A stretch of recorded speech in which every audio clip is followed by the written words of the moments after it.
Let's turn this mother out.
Hey you dorks, this is Gunnar Hansen, Leatherface from the Texas Chainsaw Massacre, and you are listening to The Dorkening. Hi, I'm Brian Johnson, and although you probably accidentally stumbled across it and have no idea why you're watching it, you are in fact watching The Dorkening. Hello, this is Tom Kenny, voice actor, the voice of the Ice King on Adventure Time, and SpongeBob SquarePants. Ah, meow. Oh, Gary the Snail too. Hey, guess what you're filling your eye holes and ear holes with? The Dorkening! Oh, I love the Dorkening. Very popular in Ooh. And Bikini Bottom. Hi, I'm Lou Ferrigno. You're watching The Dorkening. And you know what? You don't like me when I get angry, so don't get me angry. You better keep watching The Dorkening. Hey guys, this is Felissa Rose, and you're watching The Dorkening. Hey guys, it's Courtney Palm. We're shooting Death House, and you're watching The Dorkening. This is Anthony Michael Hall, and you're watching The Dorkening. Stay tuned. My friend's going to show you what entertainment's all about, baby. The Dorkening.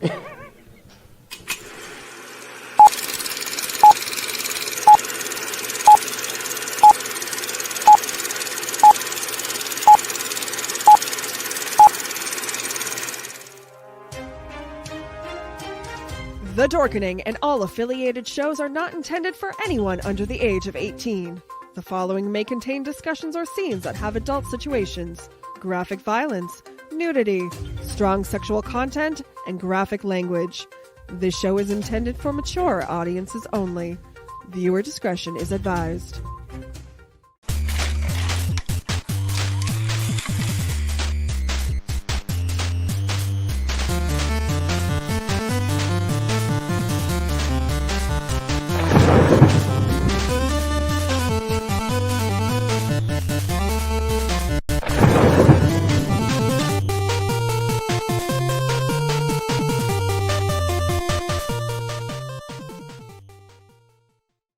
Rise and shine, my sinners.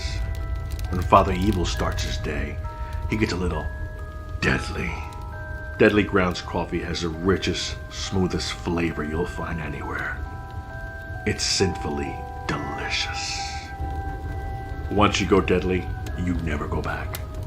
Order yours at getdeadly.com. Coffee's so good, it's scary.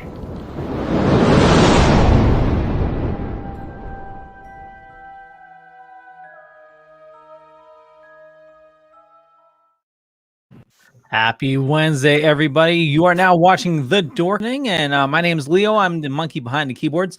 And I have to say, Mephisto is back on the menu, boys. It's going to be a fun show. We're talking about Loki. Also have an awesome guest with us as well. Also a new member of the Dorkening Podcast Network. But first, we have powerful Brandon. How's it going? Hey, what's going on? It's for me, it's going great. It's going great. I just watched Loki, so I decided why not show up and talk about it with you guys. Totally, and you sound marvelous. You sound marvelous. You got a new mic. I know. I peaked. I'm sorry. I peaked. So much better than a new bill.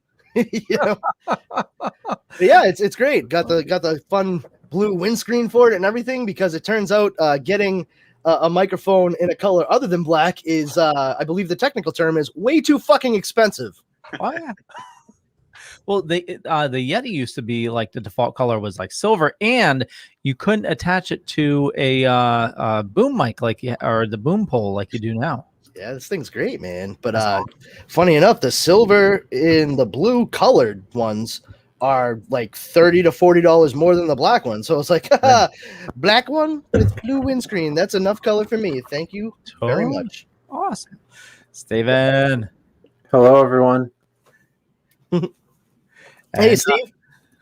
Our special guest, Julian Hester. How's it going? Oh, man, it's going so good. Thanks for having me. Hey, thanks for joining us. You're also on the network now, and you have a podcast. But why don't you introduce yourself to everybody? Tell everybody what you're all about. Oh, man, I'm all about cartoons, animation, and pop culture, essentially. I'm the host for the What's in My Head podcast. And, yeah, man, I talk about all the crazy shit that bounces around in and out of my head. So that's pretty much what I do. Very cool. We're definitely going to pick your brain about 90s cartoons. And we know we're going to do a little short show today. It's not just because I need a break, and I apologize for taking last week off.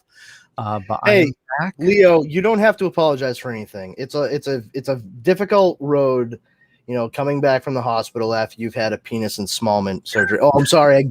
I didn't. Sorry, everyone. I blew up a spot, Leo. I'm sorry about that, bud. Yeah, I don't know what to say about that. Thank you, I think. Okay, so Loki, I'm sorry. We're probably going to do spoilers. Just came out today, and holy shit, was this good. I've watched it twice so far. I'm assuming everybody here watched it? Yep. Yeah, to an extent. To an extent. To an extent that I turned on Disney Plus and then walked away. I'm about halfway through it, but I smoke enough weed to put out an elephant, so I'm pretty sure I'll forget everything we say right now. So okay. Wait, where am I? Where am I again? Who are you guys? Why are there small people in this window on my table? It's a computer. I knew that. Well, so this is obviously, Loki has broken the time stream as we saw at the end of Endgame, and this is the continuation of that. He gets arrested by the Time Variance Authority, and actually, if you go back to splash pages when we had Mark Grunwald's wife on, Mark Grunwald had a little call out in this as well. Since this relies on a lot of his storytelling as well. But Brandon, what did you think about it? I really enjoyed it. I thought that it was, to a point. Obviously it's like right on time for when we need Loki at this point for just for content. But I was very relieved to see that almost straight away with bringing in the TVA, it was addressing what I had one of the biggest problems with in Avengers Endgame. They went through all the rigmarole of explaining why you couldn't do this and how branches off of this just can't happen. And then they fucking did it anyway. Like, what? So when they showed up and they had the reset and then take Loki out of the timeline, that all made perfect sense to me. Yep. It just was like such a long time coming to that point that for me, like, I love time travel. Like, Back to the Future is my jam, and just like, hey, fuck yeah, dude. Goddamn right. And but that's the thing is like, it fostered in me a lifelong love of time travel stories. So I focus on that shit. And I understand that it's just rife with paradox stuff anyway. But man, to wait this long to finally have somebody be like, yeah, we actually reset that timeline. Don't worry about it, guys. It's fine. Like, oh yeah, that must have been the plan all along, right? You dicks. And there's been a lot of stuff that you miss. This is why I tried watching it twice. And like one of the things, it's you see it pretty much, but you talk about time travel. But when the agents at the end go through, trying to find a variant, they said, some asshat found a time machine and went back and tried to make money. And that was like a spear or something. Oh geez, like you said, there was a lot of stuff. I was trying to pay attention to everything, and like I already have like legitimate. I'm not saying this like something. I have ADHD, so I'm already like. Yeah, there was a lot to process in that first episode. Yeah. Well, we found out that there was a time war once before, or a. Go ahead. I'm sorry. Yeah, and they mentioned Nexus, so we know that Wanda is a Nexus character, and they mentioned right in your face, multiverse and madness. Yep. Yeah, it's I turned right to Dara, and I was just like, do you know what that means? And she was like, I'm sure you're about to tell me, so just go. Just don't keep me in suspense, Brandon. Just go. And I'm like, the next Doctor Strange movie is the Multiverse of Madness. And she goes, oh, that sounds like a John Carpenter movie. I'm like, yeah. That's probably on purpose, a little bit, just a tiny bit. More going towards the Lovecraft side of things than Carpenter. But yes, I get the whole in the mouth of madness thing. But as soon as I said it to her, she was like, oh. So with Scarlet Witch, that's the next. It's like she got right in, and she's not like a big comic book reader or anything. She just was enjoying the show. So they did a good job on it. You got to keep her. My wife looks at me whenever I sit there and start talking about anything that I find fascinating. She's like, yeah, it's cool. We're just sitting here looking around. She's like, when is this shit gonna end? Because I got shit to do. I'm like, oh, man, I really wish you were into the shit I was into, because I'm tired of watching Will You Say Yes to the Dress. So yeah. I mean, I've never even seen an episode, and I'm tired of it for you, bud. My wife's the same way. She'll watch the Marvel shows with me, and I'll ask her what you think, and she says, well, I love it because you love it. Or I mean, I love you. Exactly. She's like, I love that you love it.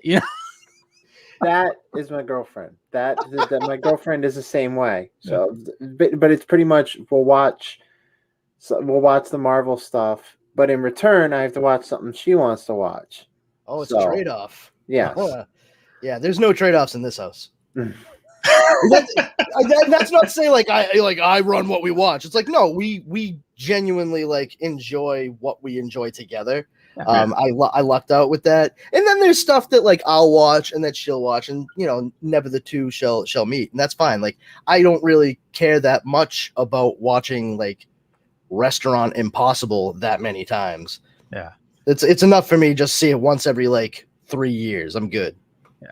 Well, same thing. Like This Is Us. My wife, loves that show. She watches it on her own, and she gets. I say, go have Megan time. She'll go and watch, because I can watch stuff on the computer here. So it's just, So we definitely have our different things, and then she'll begrudgingly watch Marvel shows with me.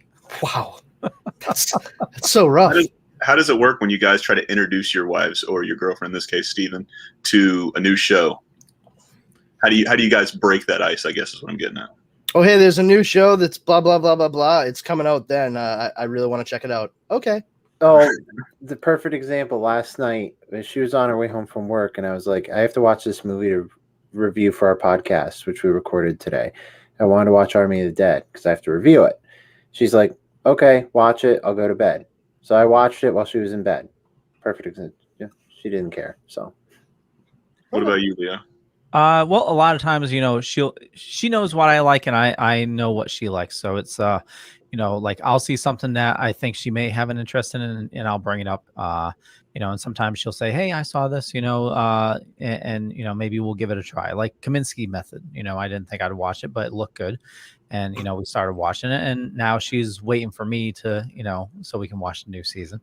But then she knows there's definitely stuff that I don't. So we'll bring it up, and she'll often give it an episode or two and see if she likes it or not. Like we still need to finish that HBO show. What is it? The Nevers? The Nevers, the one that was started by he who must not be named. I know. And she thought it was a little weird, but she enjoyed it, but we still haven't finished it yet. And I'm trying to get her into Dexter before it comes back. Yeah, what's the cutting off point on that one, Leo? Are you gonna have it watch right up to the end? You fucking sadist. Probably, yeah. Oh, that's brutal. I mean, really, you should only be watching what seasons, like 1, 3. Well, I mean, 5. I think that is there like a soft rule that like even numbered Dexter seasons suck? Is that? It's possible. Yeah. The last good one was what Tom Hanks' son was. It Colin Hanks? Yeah. Yeah. Oh, and Eddie Jimmy Olmos. Yeah. So we're really close. That he lets me call him Eddie Jimmy.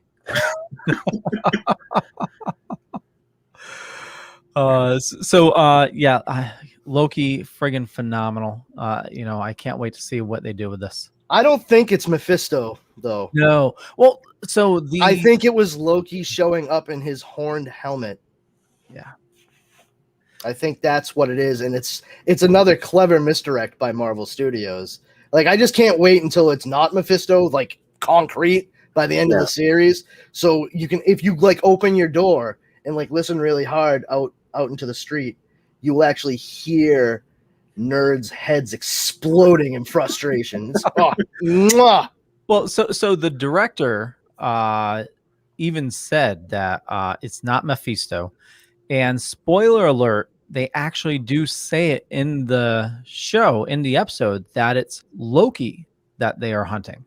Oh yeah, absolutely. Yeah. I mean, I knew it was Loki just because of the fact that French kid in medieval times had blue candy. I was like, that's Loki. Like, and I was like, oh really? I'm like, yeah, of course it was Loki. That's not anything that would really hurt anyone in particular, but it's certainly mischievous, right?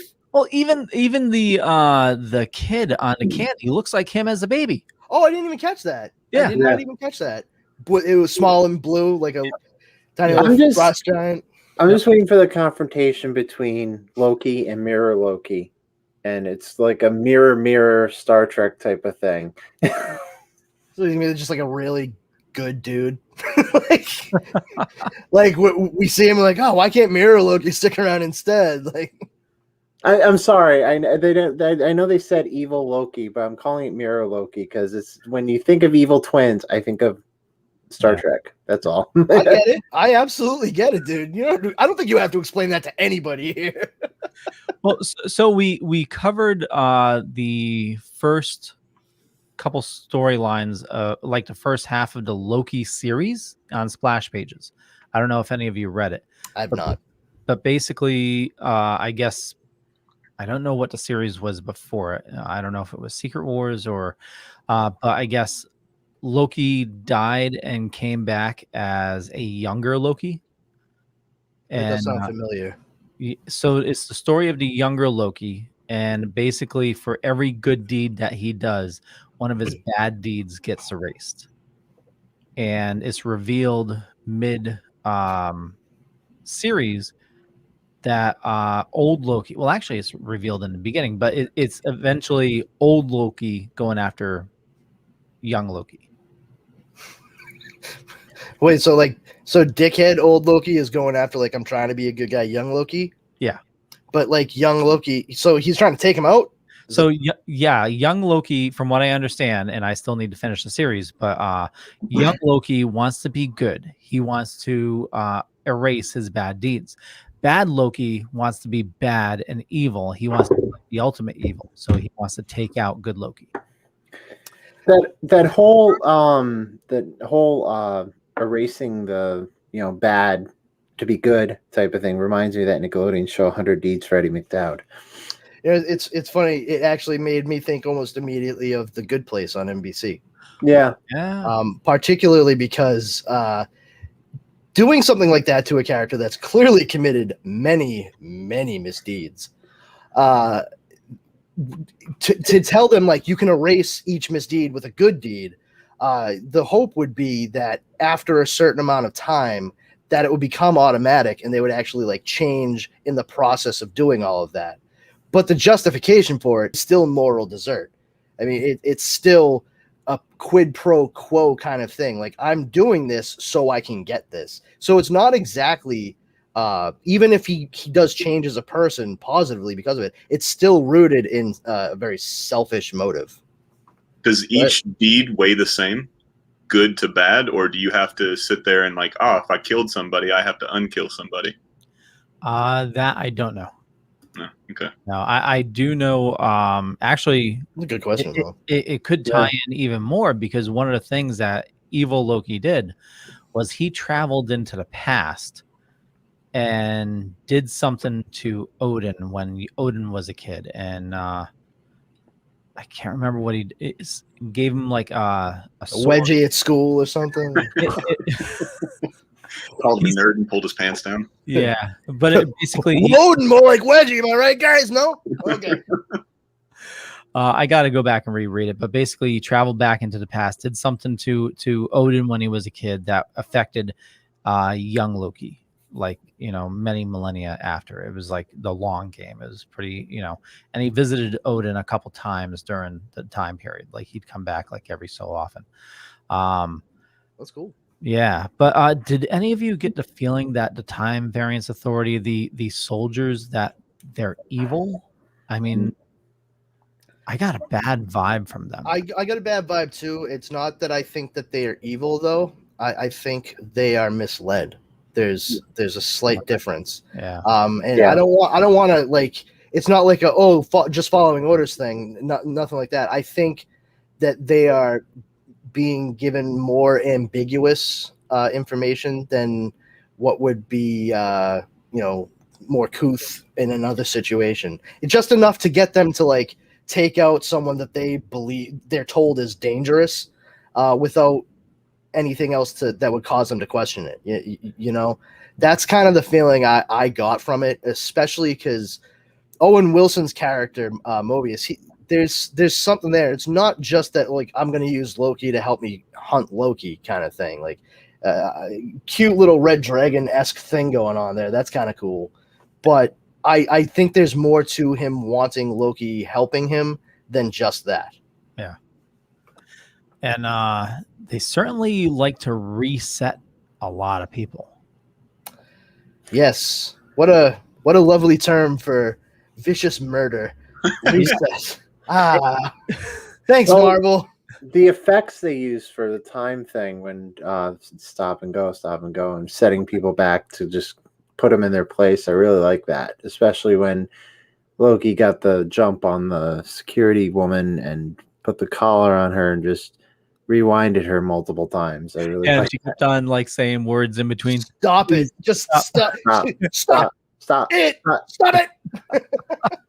Did you guys ever feel like you were playing Fallout while watching this? That's the first thing I thought. When he goes in there and he gets his whole suit taken off and he's falling through these things, and you've got the cartoons. It's a very UPA style of animation with Mr. Magoo and all that stuff back in the '60s. That's the first vibe I got from it. At least was Fallout. Oh, Mr. Magoo.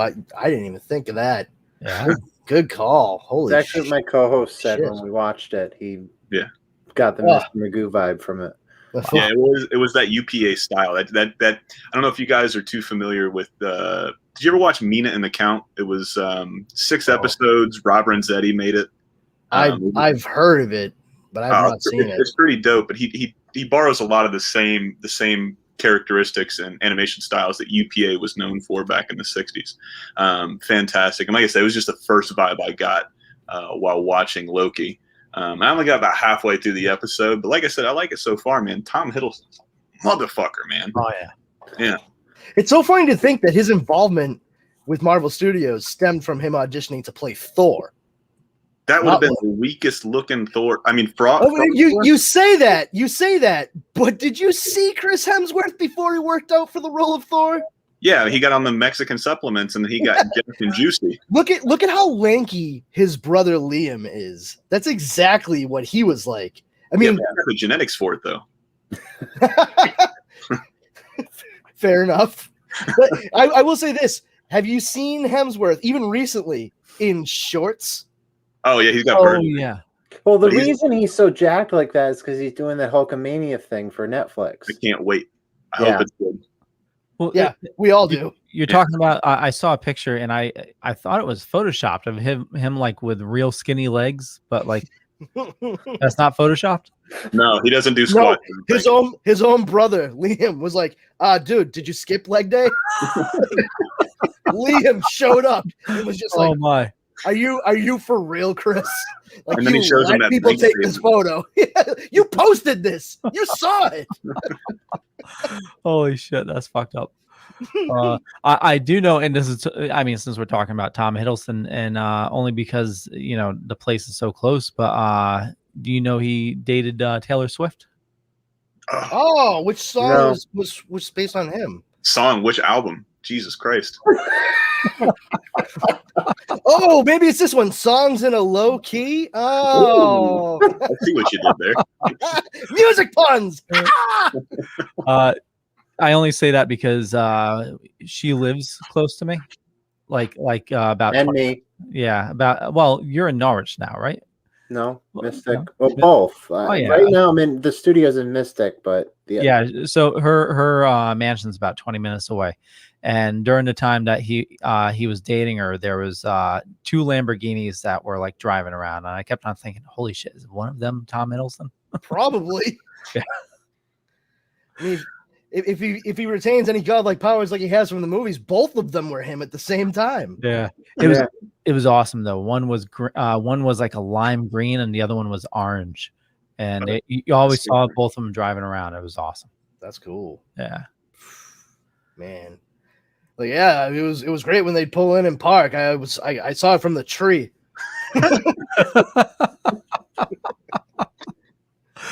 Her security is crazy. Hey, Leo would know. So I made the mistake of Phil from Dark Discussions, and actually I know we need to talk about 90s cartoons before you head on out. But Phil from Dark Discussions is obsessed with Taylor Swift, and I made the mistake of telling him where she lives. Actually, you and I egged him on about that. Both you and I didn't. Yeah. Good job, guys.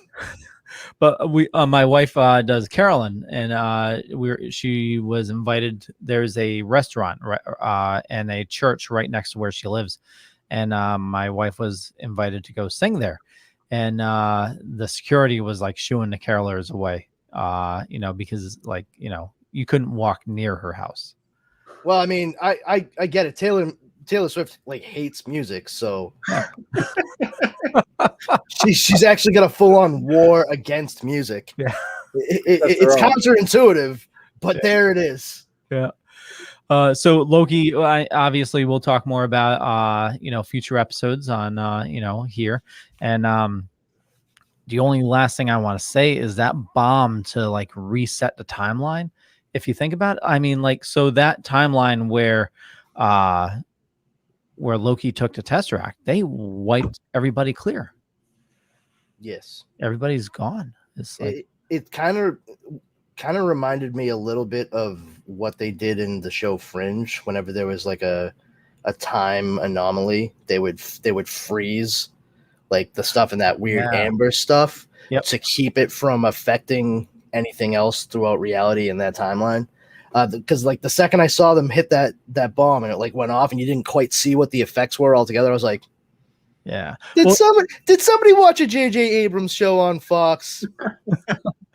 Well, you do see Loki look back in terror as he's going through. Oh yeah, I know. And if it makes Loki go, then it's got to be some rough shit. Totally. Well, you know what's not rough shit is 90s cartoons. Ooh, nice segue. Thank you. It's very rare that a nice segue happens with me. Normally I botch them up. But so you're an expert, Julian. I wouldn't say that. No. No. So what do you love? Let's talk about what series you truly care about. I know you mentioned Ed, Eddie. And my problem is, I that was a little bit past my time, so I'm not a huge fan of those. Like I watched a little bit of Dexter's Laboratory. I did watch a lot of TMNT. But what are your favorites from that era? Just from that 90s era, I mean, you brought up Dexter's Lab and Ed, Ed and Eddie. Excuse me, got a little emotional there. Samurai Jack stands out probably the most. Gendy is, first off, he's on my Mount Rushmore, but just with his show, creating Dexter's Lab and then going into Samurai Jack, and then if you're watching Primal now, this man is a master at his craft. I mean, and what I mean by that is he takes silence and emotion to a whole new level. Most of the time when you watch a cartoon, you see gag after gag. It's just like you did with that amazing segue right there just a second ago. It's just non sequitur and boom, boom, boom, boom. You got all this crazy shit happening. But with him, he slowed the pace down, right? He took sound and amplified it. He took words out of everything and then just made you care about the situation these characters were in. And that's what I absolutely loved about just animation, but specifically during that time frame. You had so many heavy hitters. You had Seth MacFarlane, right? Creator Family Guy and Cleveland Show. Got his start on Cow and Chicken. And then you've got, excuse me, Gendy, which was Dexter's Lab, and Danny, which was Antonucci, which was Ed, Ed and Eddie, and then so many other great creators and animators. I mean, it was just the renaissance for cartoons and animation. And that's really what spoke to me, man. I see all these names and I don't know what they look like. I don't know what they sound like. I don't know what they like. God damn, man. I can't getting all choked up here, Brandon. Shit. I mean, you could try drinking a sip of water. I got this Gatorade. Call me crazy. Yeah, Gatorade. That's the same as water. It's got electrolytes. Well, my grandpa used to say why he doesn't drink water because fish fucking it. Yeah. They're like, oh, good one, Gramps. Last time I heard that, I fell off my dinosaur. But yeah, I mean, that's why I really love animation and cartoons and shit like that, because it makes you feel like a kid again. I've said it a few times on my podcast. There's nothing like, have you seen Ratatouille, guys? Oh yeah.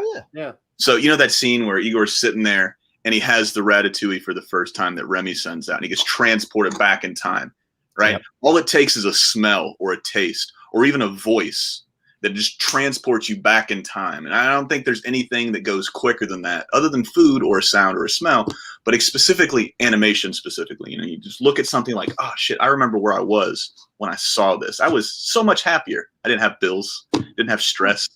My beard, the 3 hairs that I had back in the day weren't white, So that's what I love about animation. Yeah. Well, a lot of it ties, a lot of the stuff that we love, like me, I was, my animation was from the 80s, and, Transformers and He-Man and all that. And for me, like, I got back into collecting Transformers, and I'm actually about to order one that, reminds me of, spending time with one of my friends, and it was a Transformer he gave me, and it was just, it does transport you back to that time, and it all comes from comics and toys and everything. Well, I think that's something that most enthusiasts, hobbyists, that's for lack of a better term, the dragon that they're always chasing. I mean, it's all based on how it made you feel. You're always, even not consciously necessarily, but you're always comparing it to the first time you felt that way about something. And that's something that I think a lot of us, look for. Some of us more reasonably than others. There are people who enjoy it and they can see it for what it is and what it was, and can see what it led to, and say like, okay, maybe that's not exactly my bag, what eventually ended up springing from that, but I get it. I get it because it's for the next group coming up, and then there's the other side of it where it's, like that fascistic, like, no, nothing should ever change. Make everything better, but don't change it. Well, which one is it, man?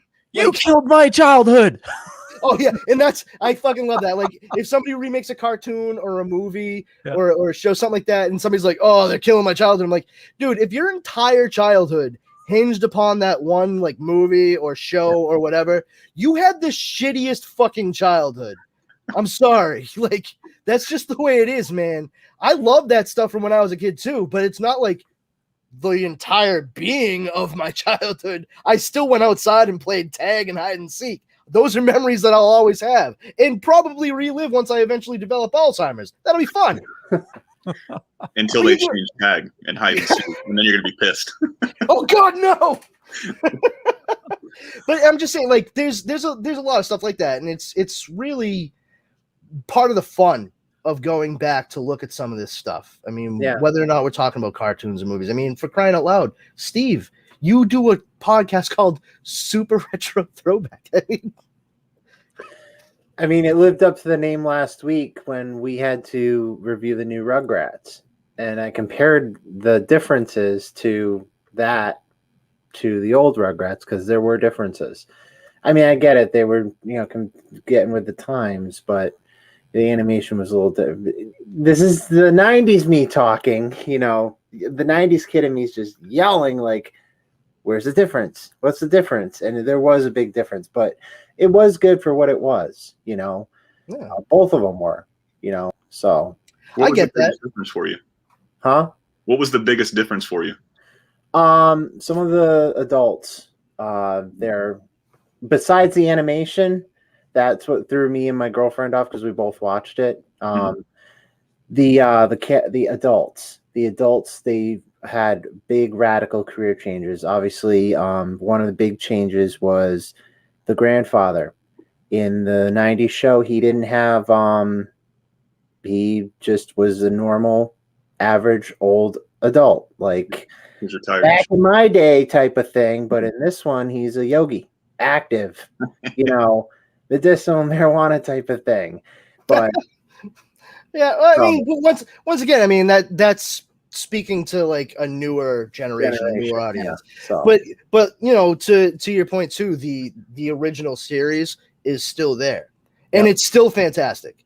Yeah. And it's really great to see how those Nicktoons, they actually led to What a Cartoon, and then Dexter's Laboratory, and so on and so forth. I mean, we got a lot of stuff. Cow and Chicken, Dexter's Laboratory, Johnny Bravo. Johnny Bravo was one that I always got a huge kick out of. I was just aged out of the What a Cartoon stuff, but I still saw all of it. I sat down to watch it, got sucked in because my youngest sibling, he is 14 years younger than me. So he was watching Cartoon Network all the time. And I would be walking by, and I remember like the first time that Johnny Bravo was on the screen, I was just like walking by like, is that dude talking like Elvis Presley? What the fuck is going on here? And so I'm like, this looks ridiculous as I'm sitting down to like pay more attention to it. And I mean, it killed me. Like, hi, man, I'm pretty. Like the line that like hooked me. He said to a woman, he's like, "Hey there, pretty mama. Can I get your phone number?" And she's like, "I have a boyfriend." "Yeah, but you look like a kind of girl that could use two." I was like, "Oh shit, this is a kids show. This is magnificent." That one was actually the first time I had ever noticed Seth MacFarlane's name on anything. Was an episode of Johnny Bravo. And funny enough, it was the episode where Adam West plays himself. And years later, when I saw Family Guy and Adam West showed up as the mayor, I was like, this must be because they worked together at Cartoon Network. It's wild when you start to think about how many of those animators that were doing storyboards or writing for shows, and then you look 10, 15 years down the road. Like Seth MacFarlane shouldn't be here right now. I was talking to Fred Seibert. Fred Seibert was the reason that What a Cartoon and Cartoon happened. I'm going to have to drink some water, Brandon. And I don't know what's wrong with my voice today, man. Yeah, we don't know either. Must be hitting puberty. Oh, puberty! I took care of that in one night when I was 13. Just went to my bedroom, howled for 10 hours straight, and came out with a beard. washcloths just getting up and walking away. Fred Seibert tells us. Fred Seibert goes and tells a story, and like I said, he's the reason that What a Cartoon. He started out in MTV, came over to Nickelodeon, then he went over to Cartoon Network. He's like, you know what Cartoon Network needs is more cartoons. And they went and bought whatever it was, 108 shorts, and some of those shorts got turned into shows, and then shows turned into more shows, and all that other stuff. But he told this story on my podcast, and he was talking about Seth MacFarlane shouldn't be here. On the day of September 11th, he was supposed to be on the plane that I think that hit the Pentagon. Right? So think about that. 20 years almost ago, Seth MacFarlane was supposed to be on a plane, and he got held up because of traffic. We would have been robbed. Not so much of just all the lives we lost that day, but specifically those cartoons like Family Guy. And I like American Dad more than I like Family Guy. I'm pretty sure it's sacrilegious.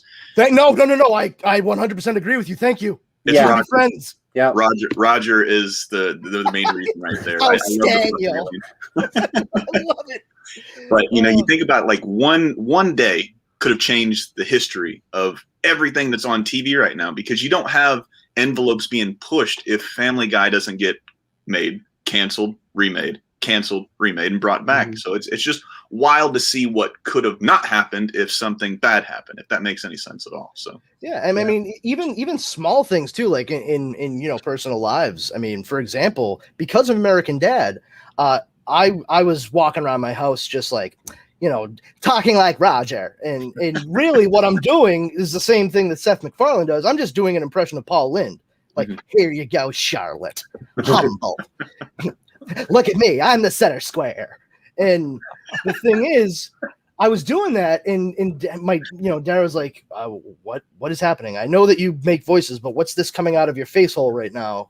And I was like, oh, it's Paul Lynde. And she was like, yeah, I understand those are names, but what the fuck does that mean? I'm like, he was an actor.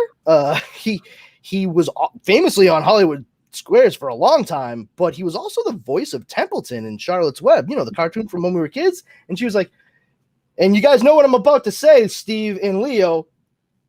I've never seen that. I was like, what the fuck? And so because of the fact that we both love American Dad, she actually watches it more than me. I was like, you have to watch this. She never would have seen that classic bit of animation with Carrie Fisher and Henry Gibson if Seth MacFarlane was not doing an impression of Paul Lynde in the cartoon that we watch regularly. Isn't that wild when you think about it? A to B to C, man. It's bananas. Yeah. I think before my wife and I got together, I don't think you brought up the movie earlier, and it's one of my favorite movies. Greatest trilogy. Do not take this wrong. I don't know. This is the first time I've actually talked to you guys. I am not a fan of Star Wars at all, with the exception of The Mandalorian. If everything was like The Mandalorian, I would love this series. However, I think just like, and here's another spoiler alert here, I'm not a big fan of The Matrix either. I missed that movie, and as well as Star Wars. I think it was like you said with cartoons. It wasn't near your age category. You weren't watching cartoons, or you weren't watching something specific at that time. So when I went back and rewatched Star Wars, I was already 16, 17 at the time. I just didn't get it. I mean, I understood like, oh man, people like this. I'm not going to shit on it because you just didn't have an attachment to it. Yeah, it's just like, no, but Back to the Future, you brought that up. When my wife and I first got together, she'd never seen Back to the Future before. I wanted to get rid of her that day. I was like, man, I can't date somebody. I swear to God, I've never punched a woman in the face before. Actually, that was the first thing me and my girlfriend had in common, because when we went on our first date, she made a obscure Back to the Future reference. I'm like, we're going to be together for a very long time. You didn't propose, Steve? What the fuck is wrong with you? I know we got a minute left. So Julian, want to make sure you get your information in there and any last words that you have. But you have a podcast. And so you have a bunch of links in the show notes for your YouTube page, and you have the audio version up as well. What else would you like to share before we let you go? I mean, nothing really, man. If you like pop culture, if you like animation, I mean, I didn't want to go and put my podcast. It was so hard trying to find a name. That's why I called it What's in My Head, because there's always crazy shit going around, from animation to music to, sports, mainly the NBA. And I love the UFC and shit like that, but I'm starting in animation because those seem to be the only people that want to talk to me right now. It's been a real blast. I've only been doing it for like 8 months. We started out small. I mean, every day we're growing. I mean, I wasn't ready for the level of response that I've gotten from this. And I mean, it's still small fish. I mean, we're only at like 2,600 subscribers, and the fans have been great. But like I said, if you're liking what we're doing, check us out. You can follow us over on all social media platforms at In My Head Pod. If you guys have any guests that you would love to get on, I can't make any promises. I'm working on one big one right now. We talked about him earlier. I'm working on Gendy, Dexter's Lab, Samurai Jack, and Primal right now. So I'm hoping he'll come on. But yeah, man, check us out. And then if you like what you see, don't be afraid to smash the subscribe button. Hit me in a message. I'm usually pretty easy to reach, and I like talking, if you couldn't tell. So yeah, that's all I really got, man. Thanks for having me on. I really appreciate it. Oh, totally. And we love having you being part of the network as well, and glad you joined us. And you have all the information show notes up above or down below, depending on where you're watching or listening to us, to find Julian and his podcast. And we'll let you go because I know you got some stuff going on, but we'll continue to show, and you're welcome back anytime, and always love to talk. All right, cool. Thanks, brother, man. Really fun meeting you, Brandon. Great time, Steve. Put a fucking ring on that finger so you could lock that shit down. It was great meeting you and talking to you too, Julian. You too, man. You guys know where to find me. If you need me, don't be afraid to reach out. You guys have a great night, and keep crushing it, man. Awesome. You as well. Thanks, dude. Bye. And so all the information is in the show notes, like I said. So 90s, I was working retail at the time. Pretty much all throughout the 90s.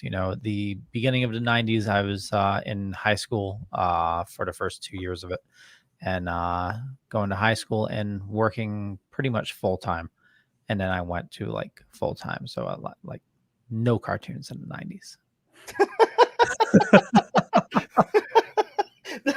I mean, I get it. I'm obviously just a little younger than you, and then we have Steve, who's like even younger than me. Yeah. But that happens when we geeks get older. There's just certain things that we have to be like, do I want to get a paycheck, or do I really need to like prioritize seeing this? And of course, back in the day before DVR, and the only choice you had was a VCR, and you had to leave it on the channel that was going to record the one thing that you needed to see. It was usually more of a pain in the ass, especially in my household. I mean, I grew up with the 90s cartoons, more specifically Nickelodeon, because, being a kid in that era, I was more of Nickelodeon than I was, Cartoon Network or any of that. That was the best stuff out there for sure, dude. Yeah. Yeah. I mean, you were probably like, what? Rugrats, Hey Arnold, Cat Dog. I was actually Wild Thornberries. I'm predating myself now. I remember when the first 3 came out, and I remember the date. It was 1991. I think it was September 1991, and I believe I would have started kindergarten. Leo, I get it now. I know how you feel when I'm like, when I was doing this at this point in time, you're like, oh my god, I could legally drink, for Christ's sake. I get it. I completely understand now. Yeah. That's amazing though, Steve. You fucking remember that. That's incredible.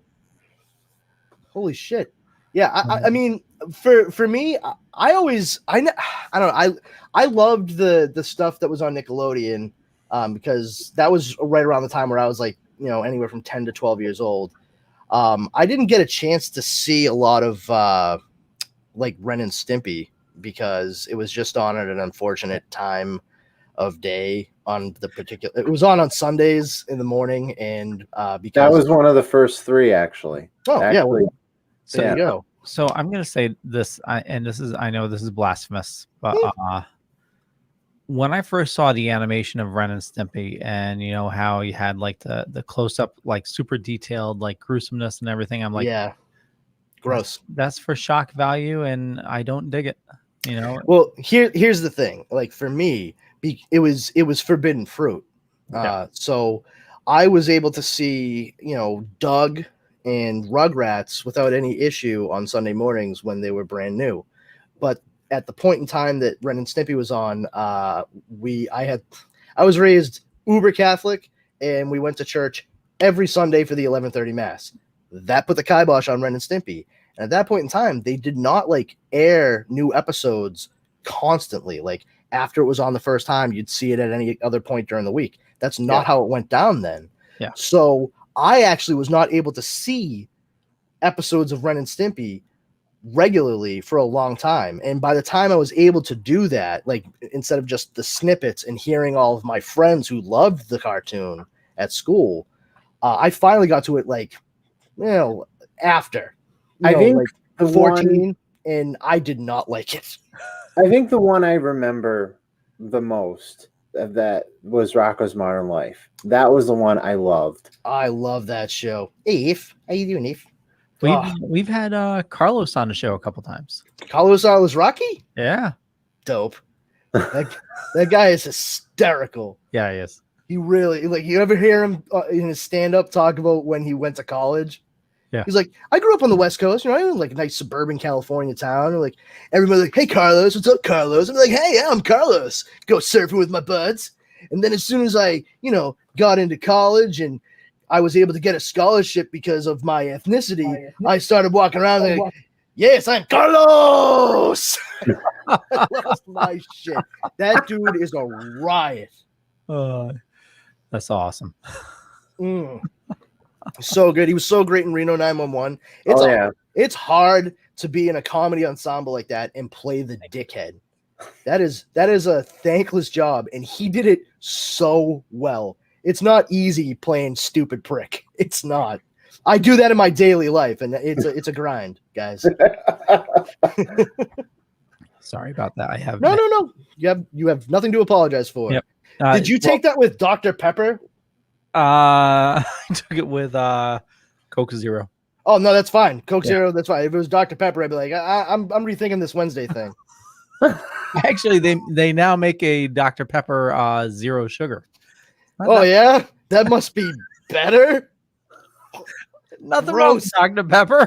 There's everything wrong with Dr. Pepper. It tastes like Coca-Cola mixed with baby powder. Fuck that. Yeah, to be fair, I cannot tell the difference between Coke and Pepsi. I can, but I can too. Yeah, that's because I've been training for that since birth. So, he looks like he could be a pretty solid fat kid if we just really train him hard now. All right, yeah. I mean, I guess instead of baby formula, we could just give him Little Debbie's cakes. No, that's a great idea. It's a good start. It's a good start. Tom Moore says Dr. Pepper Zero is awesome. So I don't drink a ton of soda, so it's I only drink, and this sounds so I don't drink a lot of soda, but what I do drink, I will either drink ginger ale, which you guys have seen me drink Schweppes. But other than that, I will buy Mexican Coca-Cola. Oh yes. It's still made with real sugar, not high fructose corn syrup, and it still comes in green glass bottles. Yep. It's resplendent. It's fantastic. And the reason I started on it was because I went to Las Vegas several years ago with the woman who is now my wife. She wasn't then. And we walked into the Coca-Cola store, and there was a gentleman working there, and he was Mexican. He saw me in line, and I was like looking at the cooler and saw all the glass bottles, and I turned to Darren. I was like, "Oh wow, that's so cool that they have those big glass bottles like that. You don't really see that everywhere." And he goes, "Oh no, you come here. I want to show you something, my friend." And I was like, "What?" And Darren's in line. I'm like, "Hold my spot, I guess." And he was like, "Come here," and he opened the cooler and took out one of the bottles, just popped it open, and handed it to me. He goes, try that, my friend. And so I was like, do I have to pay for this? Just have it. It is yours. So I was like, okay, sure. So I took, ice cold, took one little sip, and I was like, what the fuck? It was like, my whole life, the scales just like fell from my fucking eyes. I had been blind. That was my Morpheus giving me the red pill or blue pill choice. And holy shit, did I wake up out of the Matrix. It fucking blew my mind. And you weren't feeling like Madonna in that music video. But I'll tell you, man, ever since then, there's no looking back. I can't. I can taste the difference now in regular Coca-Cola. It's so chemical tasting. Yeah. Like, No, I totally get you. There's Mexican place in on the shore here that I go to, and that's when I found it for the first time. So good. Yeah, oh, yeah. yeah. There's The restaurant you're talking about, Leo? What's that? You're talking about a restaurant? Yeah. Trying to figure out which one it is now, Steve. in Niantic, East Coast Taco. Oh yeah. I know which one you're talking about. Yeah, the two I found the two best like soft drink beverages to have with Mexican food are either Mexican Coca-Cola or pineapple soda. If you get a Goya pineapple soda, I'm telling you, like, you'd be surprised. It's fucking. I've had the Mexican Coca-Cola before when I had Chipotle for the first time. Ah, Chipotle. Oh, they have it at Chipotle? Yeah. Yeah. That's pretty cool. I mean, I don't know what they have at Chipotle because I don't fucking go, but I'm not a really big fan of like watching people fuck up my food in front of me. Like, just do it back in the kitchen so I can find out later when I bring it home. That's why you order on the app and you just go through the drive-thru. Yeah, that's a good point. That way I don't That's spoil like the Russian surprise. roulette, though, because you're seeing that they find out they'll fuck if you ordered more. Have you been to the Chipotle that they just opened up here? Yeah. Yeah, it's brand new. The line's always super long. And Hasn't but been long when I went there. Speaking about brand new with super long lines, holy shit, that spider robot that they have at the Avengers Yes. Academy. That shit was bananas, man. I Yep. legitimately, like, I saw the clip before anything else, and I was like, that's really cool that they like have stunt people that they hired to do shit like that. And then I was like, wait a minute, robot? It's a robot. It's a goddamn robot. So do you know the story behind that? I mean, I feel like the smart ass answer is Disney bought Marvel, and then they decided to make They've been working on it for years. There's something very cool about that robot. So what is it? What's up with it? That was Grant Imahara's last project. Oh shit. Yeah. I had no idea. That's nuts. Yeah. Wow. Oh, well, job well done, Grant. Wow. For anybody listening that might be confused, he can't actually hear me because he's dead. Yes. Yeah. That's I had no idea. That Yeah. way I it does heard make that. sense too, because the guy was like so fucking good at what he did. Oh, totally. Yeah. Yeah, that was brutal, man. When he fucking passed away, like nobody was prepared for that. No. I forgot. How did he pass? A heart attack, I believe. Oh, okay. Yeah. A massive heart attack. It was just seemingly out of nowhere. I mean, who knows? I don't know what his health was like otherwise, but I will say this: like, I've always noticed, whenever I go to the doctor as a fat guy, I mean, I'm not like the blob fat, but I got a few extra pounds times 7.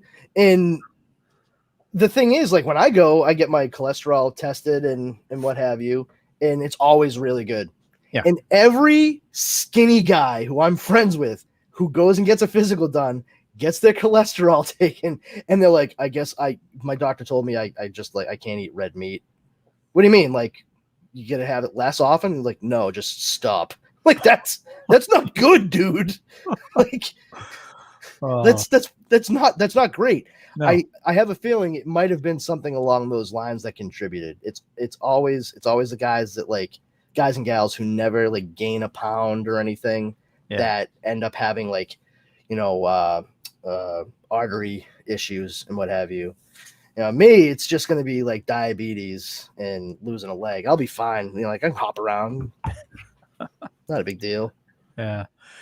Well, I mean, same way. I mean, whenever I get tested, everything's fine. And, that scare I had last week, it was, AFib. So my heart was out of rhythm. But it was, they tried to get it back on medication, and they couldn't. So that's why they had to zap me. But it was like just laying in bed. It was like spiking at 160 beats per minute. Jesus Christ, Leo. Yeah. And, I had to follow up with a cardiologist, and she said, it doesn't look like there's any damage to your heart. So knock on wood, everything was good. So yeah, that's great, man. Because holy shit, like how scary was that? Oh, super scary. It was, I mean, I've had AFib before, but it didn't last that long. Like I went to the emergency room and, they got me out of it in the emergency room. This year, woke up, my heart was going crazy. I forgot I fell asleep without my CPAP. And my wife had has an Apple Watch. So I woke her up 4:00 in the morning. I wake her up asking her to borrow her watch. And I do the EKG that it has on it, and it says AFib. And we looked up online, and they said, if it doesn't go in 24 hours, if you've had it before, then you should like worry about it. So gave it 24 hours, then didn't go away, went to the emergency room. And I was in AFib for almost 4 days. Good God. They tried multiple medications, and then finally they're like, okay, we need to put you under, and gonna put some pads on you and put some voltage to it. Jesus Christ. Yeah. Wow. That sucks, but I'm glad that you came through it the other side okay, because that is nightmarish. I don't wish that on anybody. Oh, thank you. Well, maybe my enemies. Those guys suck. Julian Hester says, had a blast, dudes. Thanks again for having me on. Oh man, thank you, Julian. We had fun with you. We did, and we'd love to have you on anytime you want, and maybe I'll add you to the weekly chat if you want, and just join us whenever. And it was a lot of fun. I know Justin wants to come on when he wanted to be on tonight, but he couldn't make it. So maybe we'll get you on again with Justin as well. That'd be great. Cool. Yeah. When I met with my cardiologist, she was like, she didn't tell me the actual number, but it sounds like it was more than 3 times that I got zapped. She said, well, we hooked the small pads up to you and I forgot her verbiage, but basically she did it a couple times and it didn't work. And we had to put more pads on you. Jesus Christ. Then we had to bust out the all-purpose contingency pads. The fuck? It's basically a bodysuit, Leo. We tuck you in. Yeah. Well, what was fucked up though is my chest was burnt. Like yeah. That's I mean, for me, they would probably need to zap me in the burn unit because I'm all the chest hair would. I mean, it would probably go up over my shoulders. Well, normally they shave you first. Oh, okay. She didn't give me any warning. They had me in there, and they're like, bzzz, and I was like, yeah, sorry. Well, normally they have to give you a gel before the pads. No. These are sticky ones that they put on you. Yeah, they just slap Oh, on. Jesus, that's even worse. Yes, it is. Those things suck. And the thing is, like, in other instances, I have been hospitalized. I've passed several kidney stones, and I've had those things slapped on while I've been admitted. And every single time, like, I knew I was gonna go to the hospital to get admitted, no matter what. I'm like, okay, I'm gonna get there. They're gonna see what the problem is because I'm gonna tell them initially anyway, and then they're gonna put me in a bed and take all my blood and do this and the other thing. I know every time that they're gonna put these fucking sticky things on my chest and friggin' arms and legs, and that they're gonna stick a fucking needle in my arm. Yep. And not once have I ever thought to myself before I've left my house, should I shave some of this? Should I just buzz it down, make it a little easier? And it's always as soon as they put the first one on, I'm always like, fuck, I should have shaved before I left my house. And after everything, like taking the pads off, like that's not even like the worst part. It's when the IV is removed. Oh yeah. And they have that clear patch that goes down over it to keep it secure. When they fucking rip that off and then they slap a wad of gauze over it and then put tape over that. Yep. Oh yeah. The tape, when I pull it off, like 5 minutes later, not a day or anything, not when I get home. I'll walk out of the hospital like, yeah, fuck that. I look like a heroin junkie, not because of the needle hole, but because of the fucking wounds the tape just caused. Like, I won't go without long sleeves now. I'm like, I need to go get a prescription filled for painkillers And if I walk in with a T-shirt in this arm, they'll be like, "All right, buddy. Yeah, I bet you really need those Percocet, huh?" You know, speaking about that, so they had to put 2 IVs in me on one arm, but there's like the middle one I kept on hitting at night. That was, oh my God, that was so painful. But so since I had the IVs in one arm, the other arm, they had to test my blood since I was on blood thinner. They had to test my blood every 6 hours.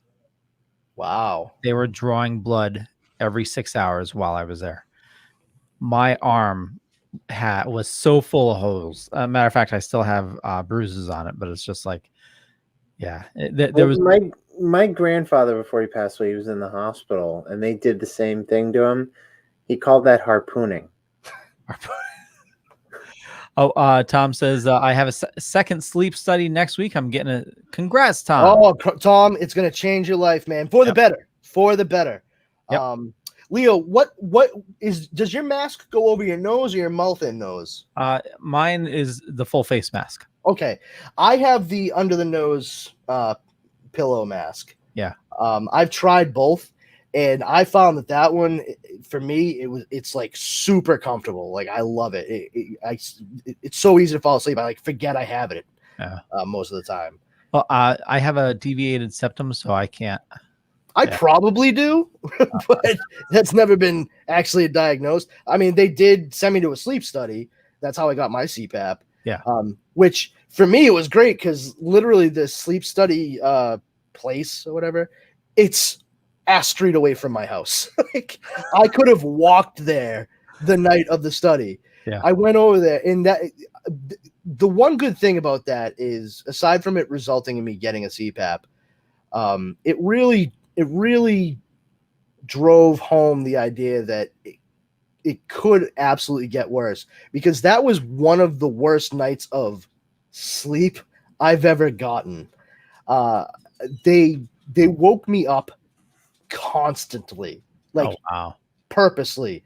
They're like, "All right, hold on, get up," and I'm like, "Okay," and they're like, "Go back to sleep." And I'm like, "Yeah, that's how this works. Like, I'll just go right back to sleep, sure." And honest to God, I felt like within 5 minutes of me finally falling asleep, they're like, "Get up." And I showed up there at 9 p.m. Yeah. They had all the data they needed by 2 a.m. and said I could go. I'm like, isn't this supposed to be like a whole night thing? They're like, "Yeah, you're all set." I'm like, oh, I get it. It's that fucking bad. Cool. I guess I'll just go home now. Yeah. And not sleep with the thing that you want me to get and hope I don't die. Yeah, it was definitely fucking like it was ironically a wake up call. Oh, yeah. Totally. Yeah. So Tom, little point of little life pro tip: get your supplies from Amazon. Yeah, it's my insurance doesn't really. My insurance sucks. My insurance covers quite a bit, so okay. But I have purchased supplies from Amazon myself, because the supplies that get sent, it's on an interval. Yeah, and I personally want the headgear strap for my mask to be changed out more often than every few months, because like we're all human beings, and no matter what, you got like the oil and sweat, what have you, when you sleep, and those things can get pretty ratty pretty quick. Yeah. Amazon's they're pretty good. Yeah. They in a pinch too. If they have so much stuff, and if you really desperately need a particular thing, like that's the way to go, because if you go someplace else, if you think it's expensive on Amazon, go to a different website and see what the actual cost is. Yeah. Before that, I was ordering from cpap.com, but if you go through it's just crazy costs. Like the mask I buy is I think it's like $20 on Amazon. CPAP, it was like $40, and then through the actual medical place was like $60. Small price to pay for being first stage cyborg, though. So I'll take that every time. I'm like, this is the beginning, and next we work on the legs. Let's replace those. I want to be able to run fast and do that. I know we totally veered from the conversation of dorky stuff, but it's. I mean, this is still kind of dorky if you think about it. Yeah, and I know a lot of people been asking how I am, so it's just good to get it out in the open. So we talked about Loki. We talked about 90s cartoons. We talked about the Spider-Man robot, which was crazy. I guess it looks better when you're actually there, but the actor that they had bouncing around, I wasn't too impressed. What about you? That they had bouncing around. The Spider-Man actor, the actual. So the robot was cool, but the video. Okay. I mean, he's just doing like little somersaults. Yeah, well, not even somersaults. It was like just doing a roll on a mat. That's not what Spider-Man does, asshole. It's the exact opposite. He crawls up things. I'd love to see somebody on a show like that, like heckling the robots and stunt performers. That's not what he would do, dude. It's all fake. It's real to me. What did you think, Steven? Think of what? No, I kind of tuned out for a minute. The whole Spider-Man Avengers Academy. Oh, it's a unique concept. It is. I mean, it's better than hiring a Disney cast member to do that for a 8-hour shift and then having to hire someone else to do it for an 8-hour shift. It's good that they did a robot to do it. Can you imagine having someone do that flippy dick thing for 8 hours straight? Oh, I mean, I can't imagine it, but it's more of a horror show nightmare scenario thing. Yeah. Yeah, that, I mean, I agree. I think it's ingenious. That was a smart move. Yeah. Logical step up from the Imagineers. Yeah. The other things this week, the tease for I'm trying to get the image to come up. The League of the Batman. Oh. Yeah, let me see if I can pull this up. The Bat, or as they say in Germany, Der Fledermaus. We also got a new poster for Jurassic World Dominion. Yeah, I was going to bring that up as well. Yeah, this is pretty cool. I like the fact that with this, they're evoking the Tim Burton Batman, but the symbol is actually more in line with the traditional Batman insignia. Yeah. I know that they did change it slightly going into Batman Returns, but this actually looks far more like a full-on comic book Batman insignia. And I see that you put the Batman holding the bloody button from Watchmen next to it. It is somewhat clear, if you're a comic book reading nerd, that they are alluding somewhat to the story arc called The Button that had both the Flash and Batman in it. It was kind of cool because the Flash, out of everyone in the Justice League and what have you, actually fights crime in both of his personas. He is a CSI and he's a superhero, and which means he's a detective. And working with Batman, it made sense that they were both trying to solve this like huge cosmic mystery, like how did this fucking thing show up? So the fact that we have Michael Keaton and the Flash, as Batman and the Flash in this movie, I mean, who knows how that's going to line up? I don't think we're going to fucking have to worry about Doc Manhattan showing up or anything like that. But I mean, more movies could use Blue Wang, so I mean, I could be wrong.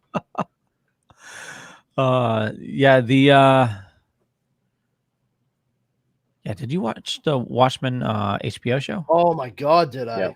Yep, that was superb. And hats off to Damon Lindelof for finishing that season and saying, "Oh no, I'm not doing anything else. Yeah, that's it. That's the story I wanted to tell." And for HBO backing up and saying, like, "Yeah, you know what? We're not gonna continue it either. That's the story you want to tell." And moving forward would fuck it up. It's like, oh, so you guys did learn a lesson from Game of Thrones. Amazing. Fantastic. Because then they did the same thing with The Outsider based on the Stephen King novel. Yeah. They did a whole thing. They did the whole season, and it was based more or less on the book. They took some liberties, and they got to where the book ended, and they were like, oh, yeah, we're trying to get ready for that second season. And then HBO's like, second? You fucking adapted the book. What the hell else are you going to do? No second season for you. Limited series. Go fuck yourself. And Steven, you brought up the Jurassic Park poster. Jurassic World Dominion, yeah. Yeah. What I like about this is there was another image of something similar to this, but it could be a mosquito sucking the sap out of a tree, but it could be a mosquito sucking on a dinosaur's back. But the bottom saying that there's an exclusive preview attached to Fast 9 and IMAX. So someone's probably gonna post it on YouTube or something, but the only way you're gonna see a preview or a trailer is in IMAX. It looks like I'll see it eventually when it comes out. Yeah. Because I've never seen a Fast and the Furious movie. Never. It's not worth your time. I figured as much. That's why I've never seen a Fast and the Furious. Those movies, each sequel, the more it's like the Saw movies. The more movies they make, the more batshit insane they get. This one, with the trailer for this one, they go into fucking space. A car going into fucking space. Einstein. Well, what the fuck equals MC square? Tesla's in space.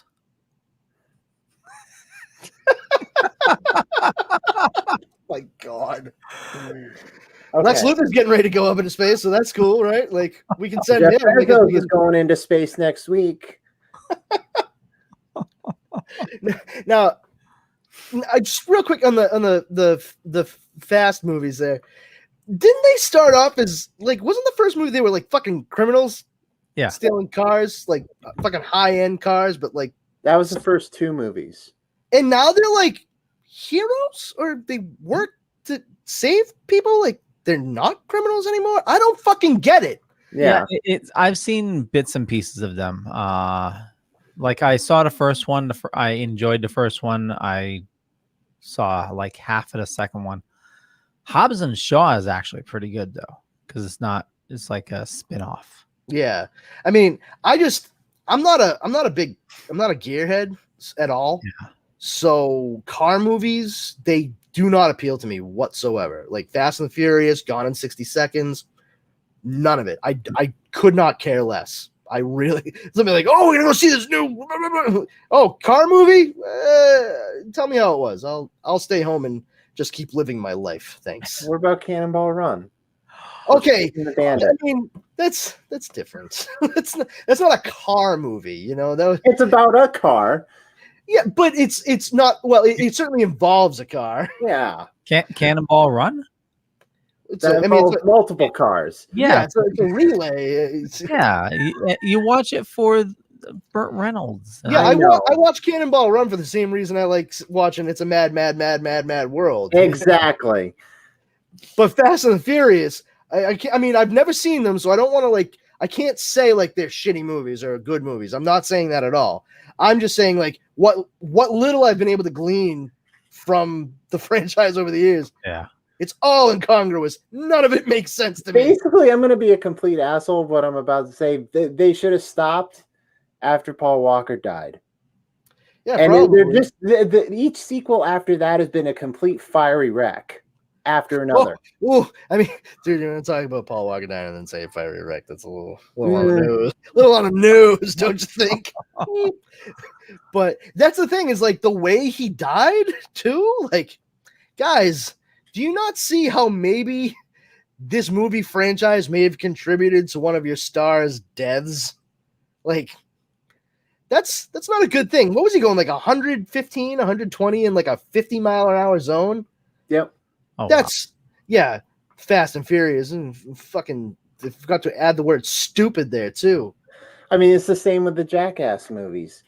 I mean, they did 3 of them, and after the third one, 2 of the cast members passed away after doing stupid shit, and they're doing a 4th one. Right? They're filming a 4th one right now, and Johnny Knoxville's saying, "After this one, I'm done." keep a close eye on the stuff in that. I bet you a lot of the bats they use are like Nerf.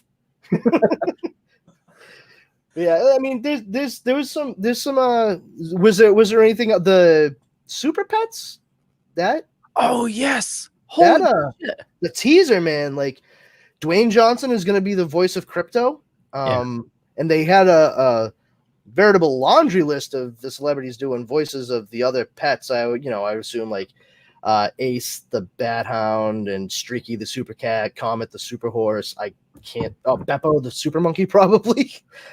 I'm not making any of that up for anybody that doesn't know these either. I just tell you, Bat Cow better be in it. That would be very interesting. I wouldn't be surprised if Bat Cow is for sure. Steven, if you're wondering, Bat Cow is legit. Yeah, I have no question. It's a cow that it's I get the concept. I don't need an explanation. Yeah, it's Damien's pet, and that's all. Yeah, that's all I was saying. Like the reason Damien wanted to keep it was because its face, the markings of its spots, has a similarity to the bat symbol, and so Damien was like, "I love this cow. It's my pet now," and like that's actually how it went down. I mean, love this cow. It seems interesting. I'll check it out. well, you know, I thought it was going to be lame, but the teaser that they did, and you had Crypto, and then you had John Williams theme.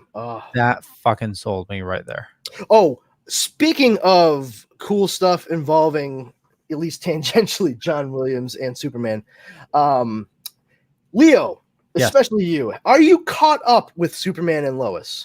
Yes, except for this week's. Okay.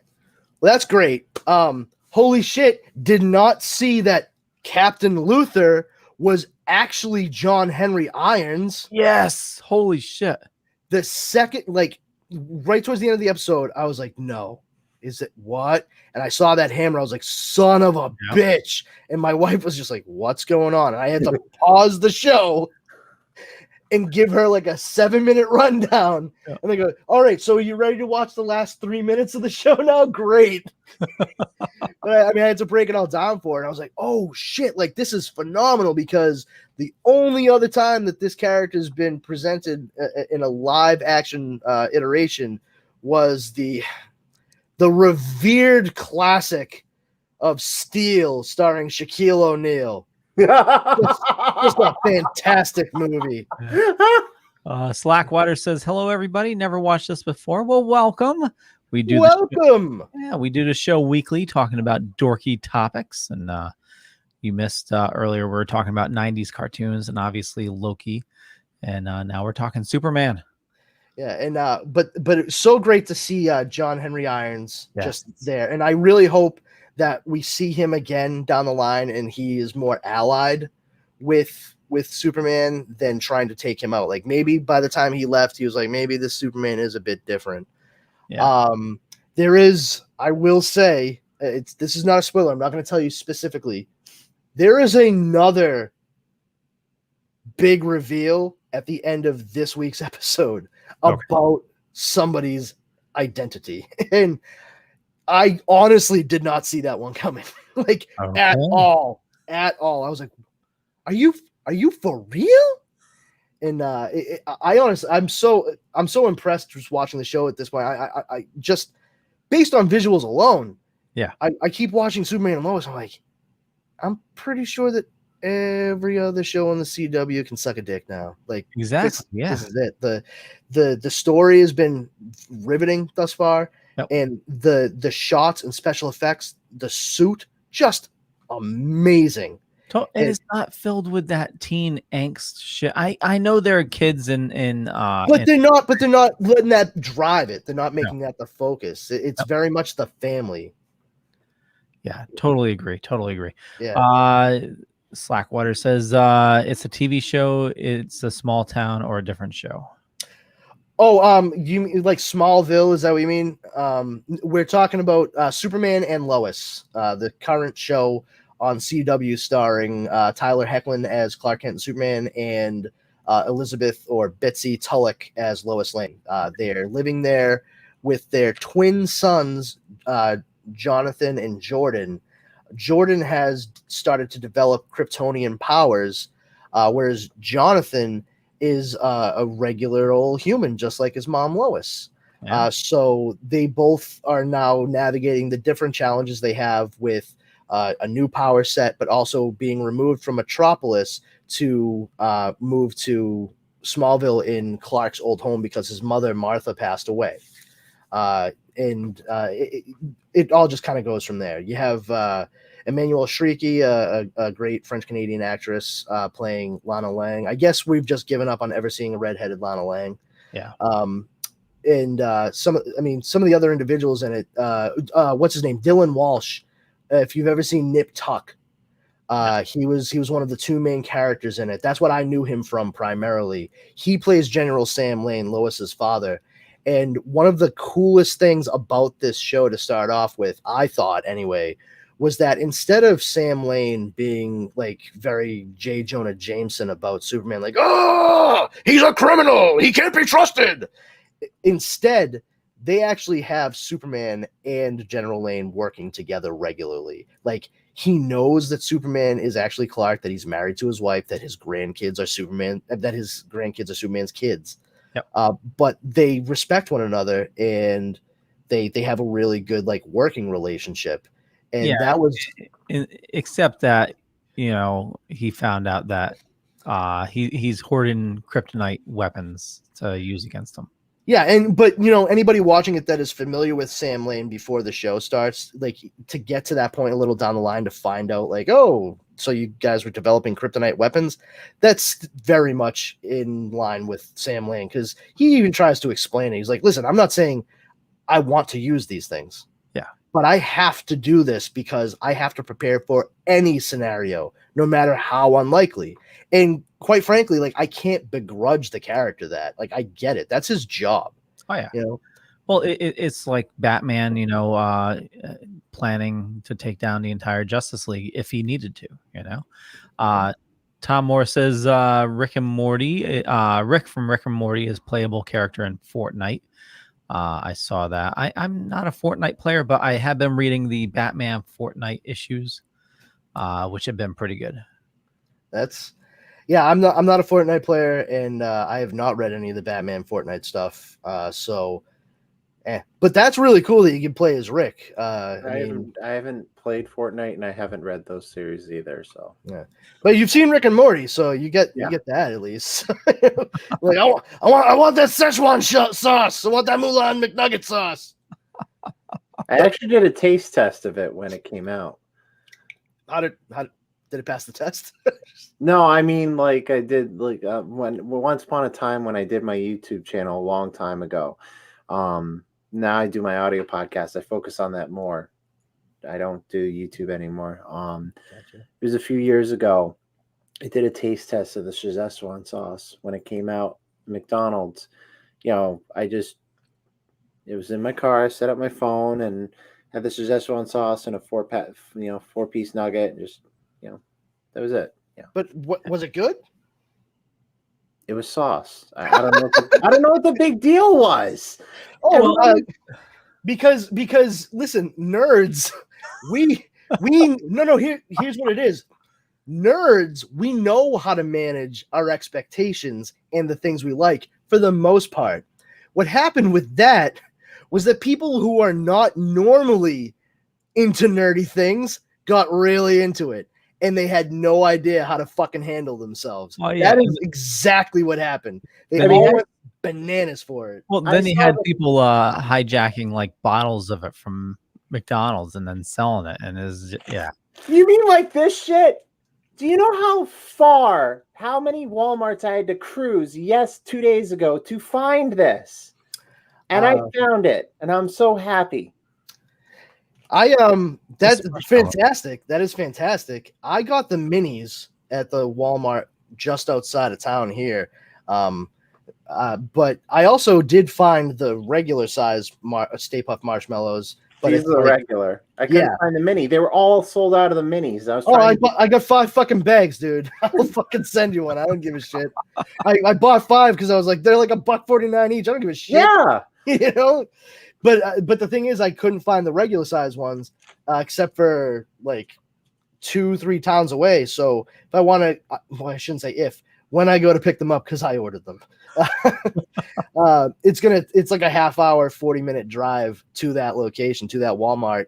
And the bitch of it for me is like it's right in line with like my old commute to the office. Because I've been working from home, and I just feel like I'm tempting fate by driving that way for the first time in like a year and a half. Like I'm gonna drive there, go to a Walmart, come home the same way I used to come home every day after work.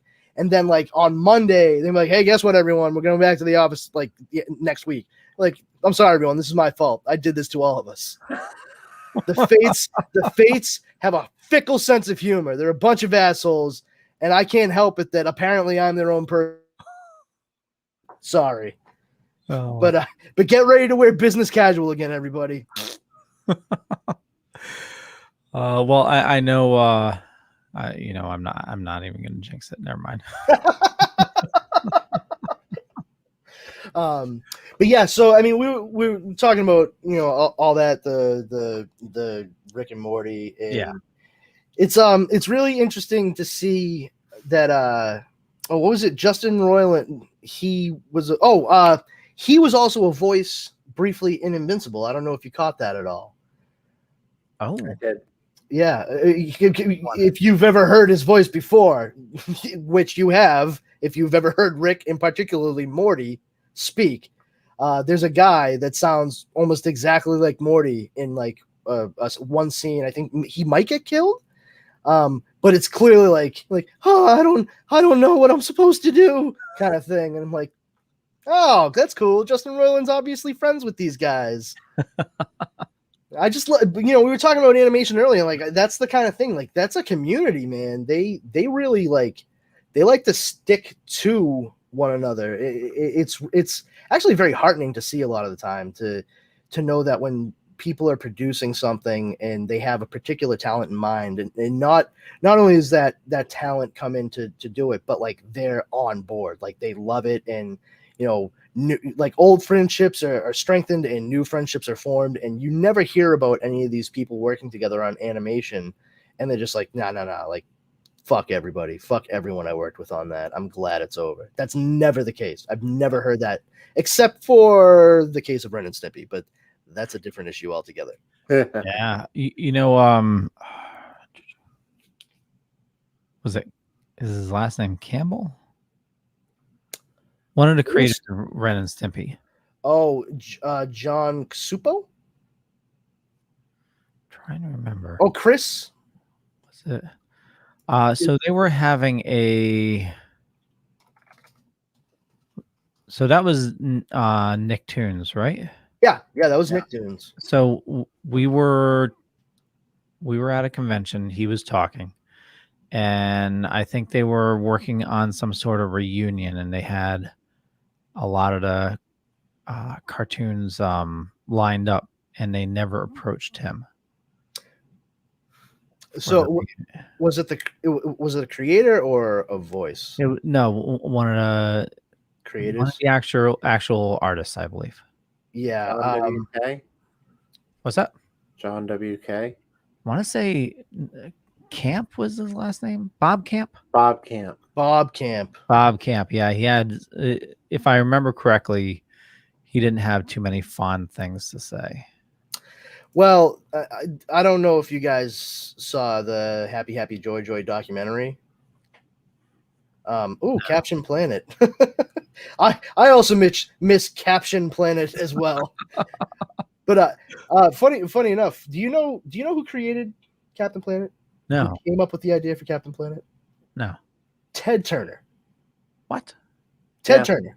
Not like someone who worked for Ted Turner or Ted Turner like kind of snuck in, like straight up Ted Turner was like, this is my idea for a superhero. I want you to make it into a cartoon. Kids need to learn about environmentalism. Wow, that's great. That's why Captain Planet and the Planeteers was on TBS. Yeah. Really? Wow. Yep. The Yeah. more you know. Yeah. Welcome to the fucking font of useless information that I am, gang. But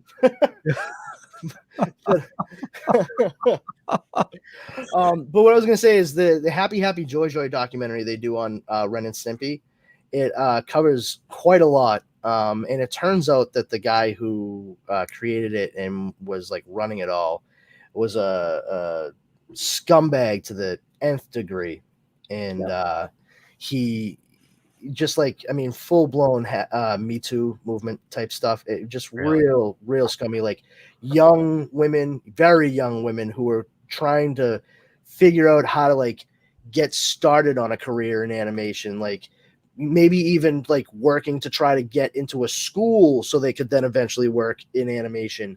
And he was using it as an opportunity to harass and or groom them. And wow, it's like watching it, I'm like, this is so fucking dark, like so dark. I did like a twofer one night. I watched that and then the Nickelodeon Orange Years documentary. Yeah. I thankfully watched them in the right order. I watched Happy Happy Joy Joy first and then went to Orange Years after. If I had done the opposite, I probably would have started to cut myself that night just to see if I could still feel. I mean, you had that guy you were talking about just now, the person. Oh yeah, I think it's what the hell? I can't even remember his name now. But the person that was doing bad things with cartoons, that just, I don't remember his name. But you were just, I mean, it seemed to be a pattern with Nickelodeon. John Crick something. Yeah, back then. In the 90s, you had that with Nickelodeon. Late 90s, early 2000s, you had that again with Dan Schneider. So it seemed to be a pattern in Nickelodeon. Dan Schneider, what? Hold on. What did he do? He was the producer, a producer for iCarly, Drake and Josh. Oh, okay. I got Yeah. you. Yeah. Wow, really? Yeah. Unfucking believable. So No, he that's not fair. I shouldn't say unbelievable. It is believable. It's just fucking wild, man. Yep. I mean, there's a lot surrounding him. Not gonna go into it, but it's just look it up. There's a lot of scandal involving him. Man. Yeah, well, I mean, thankfully, like, you know, like whoever it was that said it, you know, Captain Planet was mired in nothing but good-heartedness and a billionaire's desire to make kids care about recycling. So it just warms the cockles of where my heart should be. Yeah. I know we are running late, but we still got a bunch of people watching. Did you guys watch Conjuring Devil Made Me Do It? I have not watched it yet. I have all those movies, and my wife and I, we just made a plan to sit down and try to watch all of them. What'd you think of it, Steve? I liked it. I didn't know about the case they were covering. I had to look it up. I had to do more research on it because I didn't know about they obviously the tagline was the case that shocked the world, and obviously I didn't know it took place in Connecticut, which kind of blew my mind. Well, it's the Warrens, of course. It's well, the Warrens, right? Fucking Amityville, for Christ's sake. Is that one of the things they're famous for? That shocked the world. This I didn't even know about, and I live in Connecticut. I mean, it sounds like you were shocked. So were they lying? It seemed like it was a Conjuring movie, and I enjoyed it. Yeah. So good. Yeah, same here. I liked it as well. It had a couple jump scares, but if you're looking for another scary movie to watch that's kind of on a similar vein, not really similar, but I really enjoyed it better than Devil Made Me Do It. Unholy. Unholy. Yes. Negan from Walking Dead. Oh, fucking Jeffrey Dean Morgan. Yes. Got there at the same time, maybe even a little before you. So the story is he's a reporter that got something happened in his career, and he fell from grace. and he's resorted to doing like paranormal stories. So he got hired. It's a Massachusetts storyline, like all paranormal shows. And he's in some town in Massachusetts, and Probably Bridgewater, for Christ's sake. And he was investigating a cow that the farmer said some Satanists marked his cow, and he gets there and he goes to the farmer, "Do you got a son?" And he goes, "Yeah." "Is he, about 16, 17? "Yeah." "Well, he's now introduced to Megadeth," or something like that, because it was the Megadeth logo carved into the cow. But then he gets called, he senses something in a tree, and it's like this.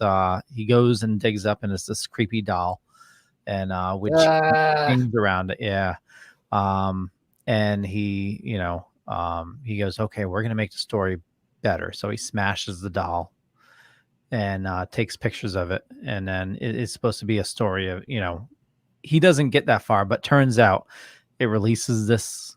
Yeah, of course. Yeah. Why wouldn't it?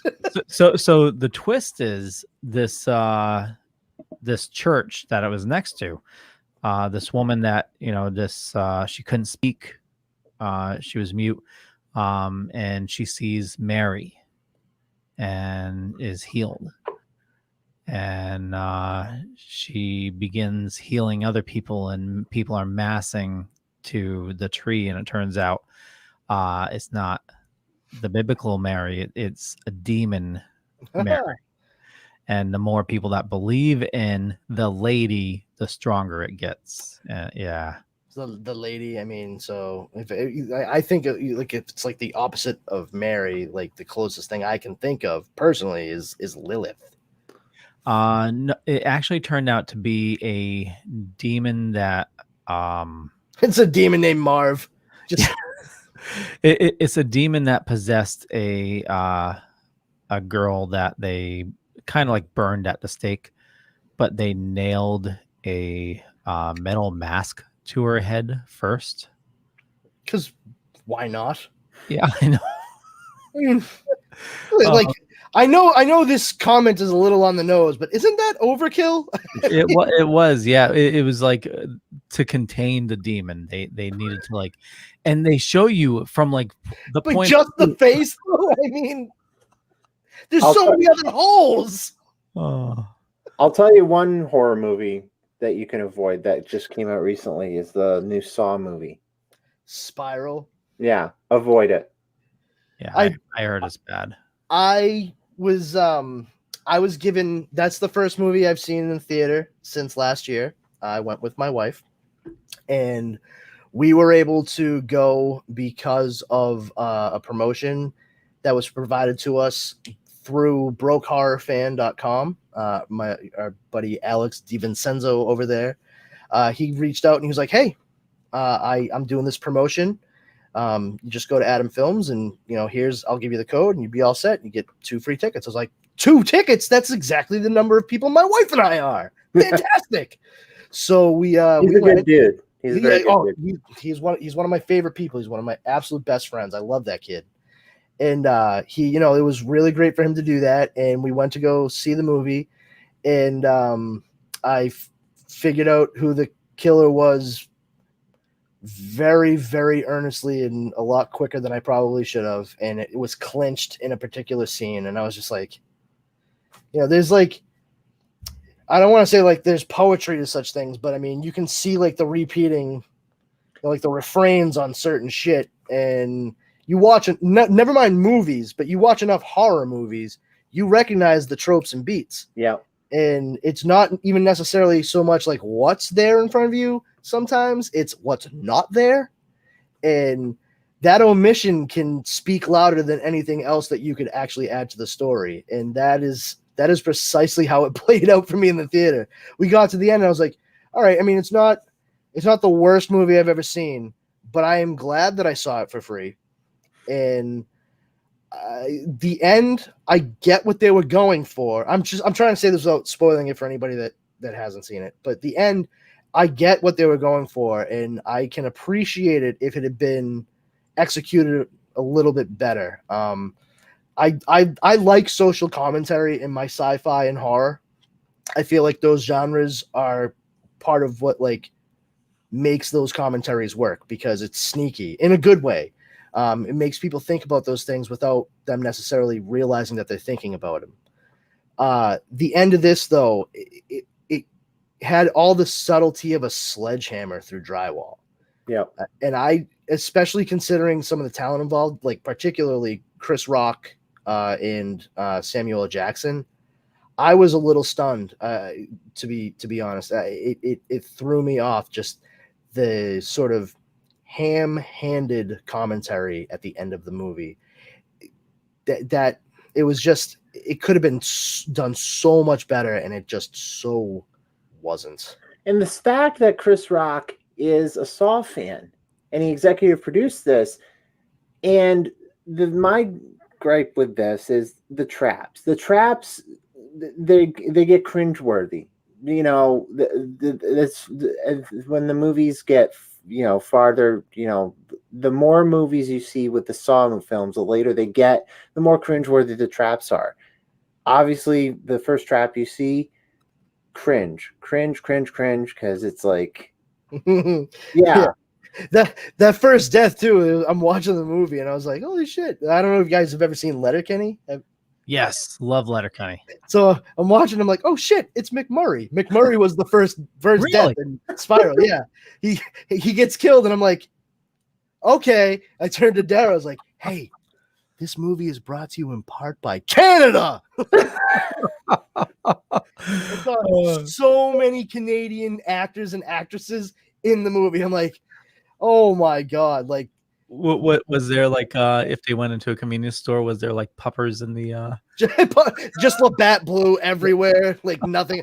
Like, oh hey, let's go get a coffee. Oh yeah, I could really use a coffee. You want to go to Dunkin' Donuts? Oh yeah, Dunkin' Donuts. I love Dunkin' Donuts. And they go there, and it's clearly like a fucking slapshod Dunkin' Donut sign over a Tim Hortons or something. Like, oh, I love your maple bars, Dunkin' Donuts. I am definitely not from Ottawa. Wonderful Timbits. I mean Munchkins. Steven, do you watch Letterkenny? I saw a couple episodes. That's a hard no. Yeah. No, I saw a couple episodes. Okay, I mean, you know what you need to do? Go rewatch it. Watch every episode except Fart Book. Fart Book. Skip Fart Book. Skip it. It's terrible. But give it a chance. You'll fall in love with the characters. It's oddly entertaining. You end up. You think it's going to be about a bunch of like intolerant hicks, and I mean, yeah, they are hicks, but they're not stupid, and they are far from intolerant. Like, I and that's one of the things I love. It's sort of the other side of the same coin as, and I've said this before, is Schitt's Creek. You know, this is both successful Canadian sitcoms. And both deal with small towns. One is specifically set in Canada, and the other one is a bit more ambiguous, of course, that being Schitt's Creek. But it is essentially about the small communities and how the people in them treat one another and anybody else they come across. And really, it's how you want the world to work. Yeah. That's the biggest thing about it. I want my world to be inclusive and have, you know, a bunch of guys who wear flannel and work on farms, but also have just rapid fire wit hanging around fucking smoking butts and drinking beers. I want that. And then I also want the multi-billionaire family that's fallen from grace to learn a fucking hard lesson about humanity and humility and come through at the other side better people. Like, I want all of that. Every show should be that shit, but it can't, because then we lose what makes Schitt's Creek and Letterkenny special. So which one would be the D-gents from Upcountry? Ooh. Like, when you say which ones, which ones would, like, from? Well, I mean, if you look, I tried to make a stupid joke. No, I'm just trying to figure out who you're referencing, and I'm like, because I'm willing to answer. Between the two shows, I mean, between the two shows, I mean, straight up, rolling shit. Yeah. He's a fucking D-gen through and through. They would look at him and be like, oh, this fucking D-gen over here, they're fucking stealing darts. You turn around the corner and the guy's got a fucking pocket full of them. Oh, that's a good way to get broken real quick. Oh yeah, he's gonna find out how fucking 12-ply he really is. Fucking degens. Did you guys see Army of the Dead yet? I did see it. I found it enjoyable to a point. There are some strange decisions that were made. Of all the hate I've given Zack Snyder this year, I liked this movie. I'll say it again. I liked this movie. That's okay. Good. I'm glad that you liked it. I'm putting an asterisk next to it. What? I'm putting an asterisk next to it. You liked this movie because it wasn't a DC movie. Ooh. Wait, hold on. I mean, do you like 300, Steve? Yes. Okay. Do you like Sucker Punch? Yes. What the fuck else is he? Oh, you like Dawn of the Dead? Of course. Has he done anything else that we give a shit about? Is he working on the Fountainhead yet? Because I feel like that's around the corner. I love Ayn Rand. Yeah, Zach, we fucking know. We get it. Oh no, I can't get the rights to the Fountainhead. So you're gonna try for Atlas Shrugged next, right? Give me credit. I mean, I know I've shit on Snyder Cut for the past 3 months. No, you've shit on DC for the past 8 years. I finally found a Zack Snyder film I enjoy. It was good. Okay. Yeah, I mean, there's nothing wrong with that. Like what you fucking like. Absolutely, dude. I dig it. I get that. I'm right there with you. No, I mean, because it was a zombie movie and it wasn't. Now I'm gonna go on my soapbox. It wasn't 4 hours long. It wasn't black and white. I mean, it was pretty fucking long though, dude. Like, it was still a Zack Snyder. Like, don't you do it, Leo? Don't you fucking change my name? I'm not going to. No. Don't. But I mean, this was a pretty long movie too, though, wasn't it? Wasn't it like 2.5 hours long? And 2 hours shorter than Snyder Cut. Oh, an hour and a half shorter, but still. So they're doing a TV series of this as well. Oh, Army of the Dead. Yeah, yeah. They're talking about like continuing on. Listen, if you're just looking for a fun zombie movie, then yeah, and this is my own thing. I understand that. I have a hard time shutting like the story machine in my brain down while I'm watching something. It's why my wife hates watching mysteries with me, because I just always sit there and the wheels keep spinning. And I watched that movie and I saw a lot of odd creative choices throughout, particularly the depth of field on the shots. That was weird. Making every background when they closed in on somebody blurry, like to digitally do that, very strange. Yeah. There's other stuff they talk about, like, oh god, we got to make sure it doesn't rain because all the zombies are attracted to heat and they're all dried out, but if the rain falls they'll get like kind of rehydrated and they'll start rising up. It's actually a callback to Return of the Living Dead. That's great, but it's Chekhov's gun, man. You don't talk about a gun in the first act unless you plan on using it in the fucking second or third. They brought that up and nothing happened. And then one of the biggest things for me, like at the end of the movie, first of all, that daughter, what a pain in the ass. Like, fuck her, man. Let her go. Let her try to find her fucking friend and die, because that's honestly what would have happened through and through. How on earth did they leave the top of a building in a helicopter and fly across the city of Las Vegas to another building that they just happened to know the daughter was at? And as they are getting on the helicopter on the top of that building, keeping in mind, they just flew across the city with the King Zombie Alpha on that rooftop with them when they left. And they get there, and he rides a fucking horse, a zombie horse, across Las Vegas and goes all the way up to the top of that building. I assume the elevators weren't working because, Las Vegas is zombified. So he had to walk up all those steps and he still shows up on the rooftop as they're leaving. Like, he jumps toward the helicopter. There's no fucking way. I know I'm talking about a world where zombies have clearly overridden Las Vegas. I will suspend disbelief to a certain point. Gee, Brandon, you're reminding me of me when I shat on Justice League for 3 months. You're reminding me of me when I That's good. Everything about Justice League. It's kind of. Oh no, hey man, I get it. I nitpick everything. You know, if you did that to any version of the Justice League, I'm for it, man. Do it. That's part of it. Yeah, that's ago. I did it on the Throwdown Thursday thing. I remember. I was there. But no, I mean, I get it. That's part of the fun of what we're doing right now, though. You know, and don't get me wrong. I'm not shitting on it, and I'm certainly not shitting on anybody that enjoyed the hell out of it. Like, I know you enjoyed the hell out of it. I think that's great. You know, not everything is for everyone. You know, for me, I like a good zombie movie. I like good horror movies. I like horror movies. I've seen some pretty fucking terrible ones, but I still had a good time. Make my own fun if I need to. But, you know, watching Army of the Dead, I'm just like, this was a real chance to do something just a little bit more cohesive and coherent.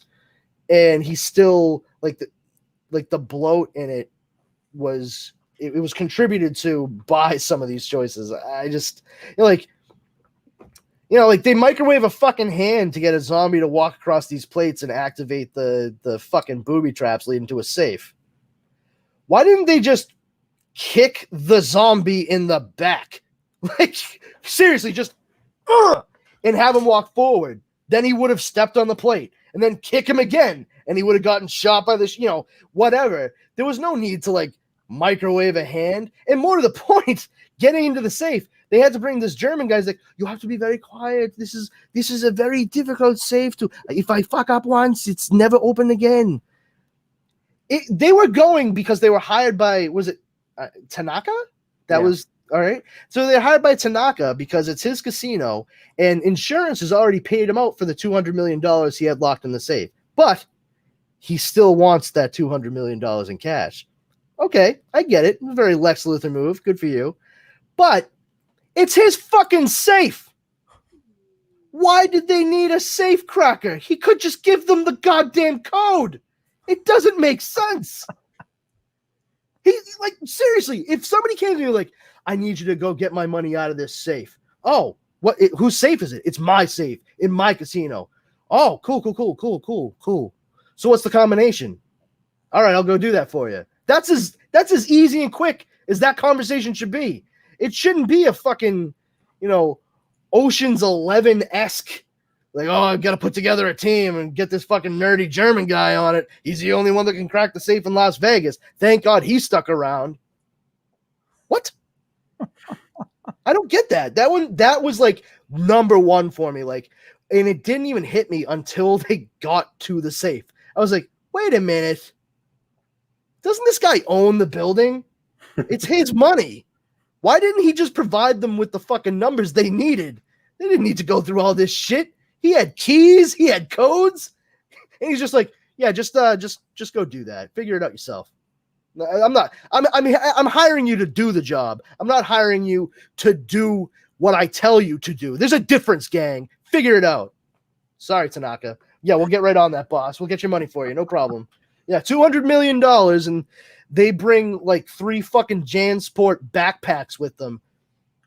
$200 million is like fucking 5 pallets worth of cash. Oh yeah. Like, and they're like, oh, hey, quick. We got the bags. And like, they have duffel bags, the smallest fucking duffel bags you've ever seen in your entire life. It's like if Derek Zoolander had seen him, like, what is this? A duffel bag for ants? Like, it was fucking so weird. Like, and now that you have the movie's been out for a little bit, I'm very amused, and not in a bad way. I'm very amused by the whole like time loop theory that's been bandied about because of that. In the movie, Lee, have you seen it yet? No, not yet. In the movie, characters are just having a conversation, and one of them, played by Omari Hardwick, who is actually he's pretty good in it. But he says to the German safecracker guy, and he's like, what if we're just stuck in a loop? What if we keep living and trying to get to the casino and then dying and then coming back and then doing the same thing, dying over and over again? And he actually like points to corpses that they see at the safe. And if you look at the corpses, they are actually wearing the same clothes as some of the other characters in their team. Really? Yeah. And when they go into the safe, if you look when they first come in, like you see it from the point of view of inside the safe, they walk in on the camera to the right, you see 3 of the same gun lined up.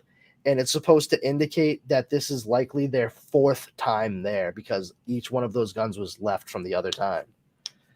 And I was like, okay, that's interesting, but how?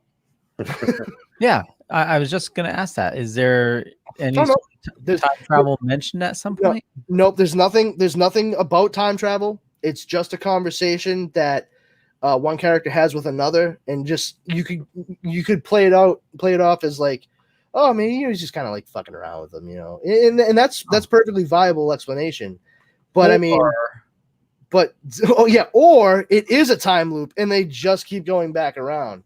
Or after reviewing the movie, they realize, oh shit, we left some guns there. And oh shit, these people weren't dressed right. How are we going to answer this? Oh yeah, let's set a theory going on. I mean, I don't want to be that guy, but I don't think there's that much thought put into a Zack Snyder movie ever. Like that's a dig on every Zack Snyder movie, not Army of the Dead. Yeah. Listen, I've said it so many times. I will say it until I fucking die. Zack Snyder is a gifted visual filmmaker. He should never be in charge of story, ever. Never make a story decision, ever. He's fucking terrible. Like I've said this before too. I love watching, not hearing, watching the movie Sucker Punch. It's a beautiful movie. It's a kitchen sink movie. It's Zack Snyder throwing up on a screen everything he's ever walked by and thought to himself, that's kind of cool, in one thing. And it just looks magnificent. The story is abysmal. It is just not good. It could have been if somebody else had come in to help him flesh it out. But instead, my wife and I walked out of the theater and I was like, wow, there were like a couple of really good songs in that soundtrack, huh? Like that was one of the best things I had to say about the movie. I was like, oh wow, that I Want It All mashup with Queen and Armageddon. That was pretty cool, huh? And then the movie was like 2 hours, so that was that. Well, speaking of 2 hours, I know we hit the 2 hour mark, so we should wrap things up. That was a great segue, Leo. Oh yeah, totally. So Stephen, where do you like people interacting with you? Super Retro Throwback Reviews on Facebook, Twitter, Instagram. Our podcast, Super Retro Throwback Reviews, the audio files comes out every Monday. Our 150th episode comes out this Monday. Woohoo! We recorded that today. We reviewed Army of the Dead. We do our top 10 Christopher Walken roles. Things get a little heated with that one. But yeah, and our second podcast. So, I mean, Joe Dirt came in number 1, right? I'm not going to say where, but I'm sorry. Go ahead. It didn't come in my list, but it went on my co-host list. I'll be listening. Don't worry. Yeah, but also CSI The Vegas Files comes out every Friday on all major podcast distributors. Both shows are on the Dorkening Podcast Network. I'm here every Wednesday on the Dorkening Podcast Network. Check out our Patreon. Leo's a backer. I know a bunch of people are backers. So much great content for a couple bucks. Definitely check it out.